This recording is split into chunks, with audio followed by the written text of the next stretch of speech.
When it comes to retro games, I was one of those gamers who had Nintendos when I was a kid. Before I kind of had to turn to handhelds, I grew up on an NES and an N64. I didn't end up discovering a lot of Sega's old games until much later through the PlayStation Portable's Sega Genesis collection. Now, many years after that, a new collection has come to the Nintendo Switch, and I'm very happy to have Sonic, Sonic 2, and especially Phantasy Star 4 on the go again. Here is my review of Sega Genesis classics for the Nintendo Switch. Now when you get down to it, this is a big collection of a bunch of Sega Genesis games. Think of it like an official emulator like the Nintendo Switch Online's NES app. And it is loaded with over 50 different Sega Genesis games, from Sonic 1 and Sonic 2 to Phantasy Star 4 and the Streets of Rage trilogy.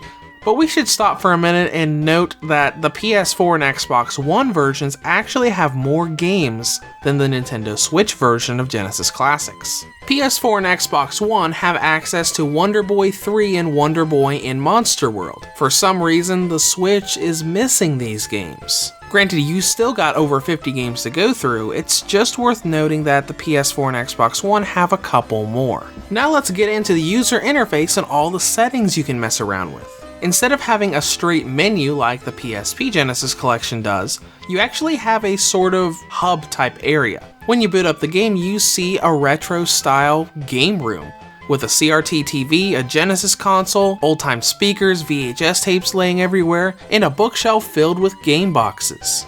All of these different 3D items can actually be interacted with as the menu. The bookshelf is the game selection screen. The sound system above the bookshelf is audio settings. The console lets you modify emulator settings. And the speakers on the side allow you to access online multiplayer for games like Streets of Rage and Sonic 2. It's really an interesting and retro way of doing the main menu. It does get a little bit cumbersome when you've already gone through it a few dozen times, but it works and is a big novelty thing. As far as the actual settings you can modify, a lot of that would be in the emulator settings. For display, you can change from a 4:3 ratio, full screen showing the TV in the background, and an actual stretched full screen where the game takes up your entire display. And more importantly, you've got graphics settings, letting you take those old Genesis graphics and smooth and polish them, be it through a blur setting, adding scan lines, or multiplying the number of pixels they use to make them look a little more modern and a little less dated. Though some opening cutscenes for Sonic 3D Blast just cannot be helped. But really, you do have a good amount of stuff to fiddle around with. You can't really modify the control setup, but it does give you different options for single and double Joy-Con play. Now let's get into game performance. When you actually have Sonic or Phantasy Star on the screen, are there any frame drops? Are they stable? That answer would be yes.